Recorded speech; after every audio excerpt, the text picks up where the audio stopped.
So how do you know when to harvest your peppers? Well, the short answer is you can harvest them at basically any time, which I know is kind of frustrating for you if you're a new gardener. So I'm going to break down for you 3 different stages you can harvest your peppers in and the pros and cons of each.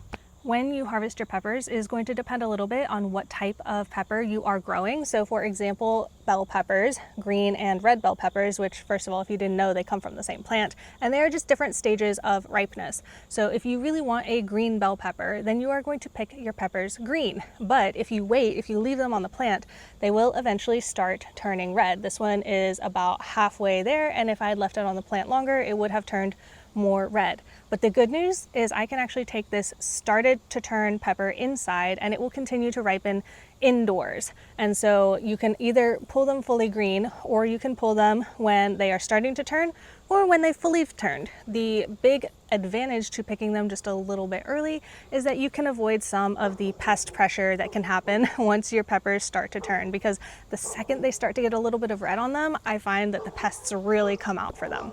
So the same thing is true for hot peppers. Once they turn red, they are going to be a little bit sweeter, but in addition to that, they are also going to be a little bit spicier if you wait for them to turn red on the plant. So depending on what you want, if you want like more of a jalapeno flavor, if you want light on the spice, then you're looking for more of that green. And if you want it spicier, if you want it sweeter, then you're going to wait for it to turn red. The last thing to talk about is if they all start out green, how are you supposed to know when the green ones are ready to harvest? Well, this is actually a little bit more complicated than I have time to explain in this really short format, but the video that is linked in the description of this is a long form video that is going to explain to you all the different ways that you can tell if a pepper is ready for harvest, including how to tell when your little green ones are ready.